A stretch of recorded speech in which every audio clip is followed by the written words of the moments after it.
Could you imagine saying that global warming is the existential issue and making that the central question of the debate? No wonder they wanted the Green Party leader in. He would talk about that instead of boring things like civil liberties. Well, the Green Party leader, who I had frankly never heard of before last night, said that not only is green ideas a crisis, we have to get ready for the next society-wide crisis, which he announced in advance very helpfully, would be about climate. Here he is saying, get ready for the next climate crisis. We've had our practice with the COVID crisis. Now let's do it all over again for climate. We need to make sure that we're adequately prepared for the next crisis, whether that crisis is a pandemic, whether it's the climate emergency, whether it's some unknown crisis that's bearing down on us. And that means investing in people, making sure our care providers are adequately and fairly compensated.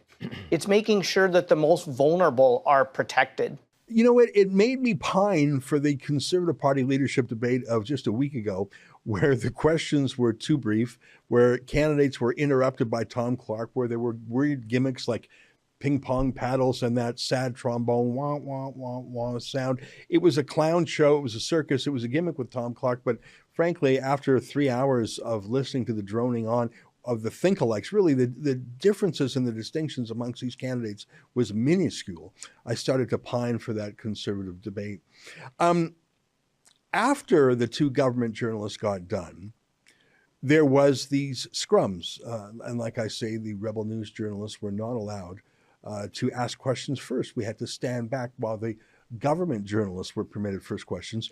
We did get a few questions in, and I'm glad we did. But again, it was so odd to me to observe just the chumminess, the allegiances amongst all the government journalists and between the government journalists and the politicians. The first name basis, the casualness of it all, they're all friends. There were no aggressive questions, not even for Doug Ford. There were no aggressive questions. It was all, how do you feel? And just trading softballs back and forth. The first name basis, I think, was these people are a clique.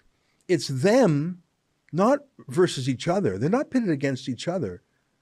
It's all of them versus you. It's the club versus those not allowed in the club. The New Blue Party and the Ontario Party are definitely not allowed in the club. Rebel News, they try and keep us out of the club, but really it's you. This is a clique. This is a circle of friends. The journalists and the politicians. You should just take a look at some of this chummy first name basis. This is the opposite of an accountability moment. Hi, Stephen. Hey. Hey, Colin. Hi, Stephen. Hey, how are you? Good. How are you? Great. Hi, good evening, Miss Horvath. Hi. Hi, Premier. Well, first of all, before you ask me the question, I think TVO did a great job tonight. So thank you. I'll tell Steve. Yeah. So chummy, so weird. They are not holding the government to account. How could they? They live off the avails of government. How could Althea Raj and Steve Paikin, who get paid by the government, hold the government to account? And all the rest of them too. You know, the weirdest thing about the whole night, I have to say, was that Doug Ford, the Premier, had a little briefing book, a little binder on stage, which I don't know what was in it, but I can guess it was just little talking points, little facts on different issues. He probably had some statistics in there on issues that he thought would come up. I don't know, I didn't particularly notice him glancing at them, but the idea of a politician having a briefing book is not that interesting. It's how the politician responds to questions. The briefing book might have a detail or a stat or something like that. It's just wholly uninteresting. But the number one question in the post-debate scrum, again, was not about the cost of living, was not about the carbon tax, was not about the price of gas, was not about would we have, I don't know, a lack of baby formula in this country too. I saw a story last week about that. Is that a problem? Nothing curious like that.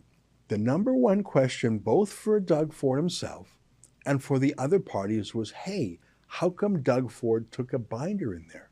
What? Here, just take a look for yourself. Not only did they ask Doug Ford it, they asked all the other candidates, why does Doug Ford have a binder? Hi, Mr. Schreiner. I just wanted to get your thoughts on Mr. Ford bringing a binder. Did you notice the frequency of him referring to the binder? Did you feel like it was a crutch, or was it just an aid that he brought to the debate? On the pre-prepared notes, what did you bring with you, and what did you notice during the debate with Mr. Ford? Was he referring to his notes a lot? Were they a crutch, or were they simply just an aid during the debate? In North Bay, after the debate, you did not stay to answer reporter questions. Noticed you had a binder with notes in this debate.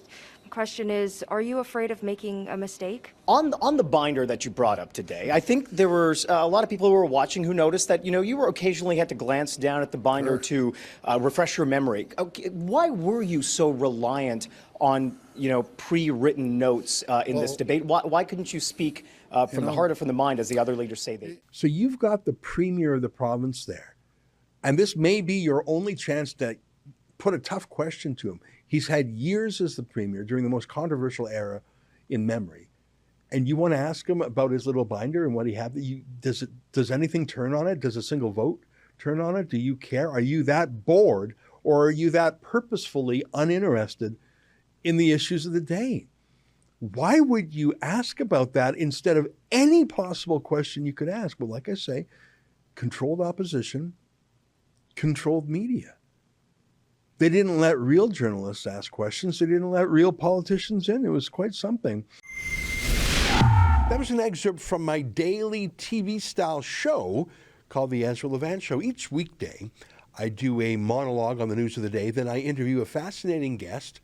I read some fan mail or hate mail, depends on which I like more. And we end with a video of the day. You can get it all at rebelnewsplus.com.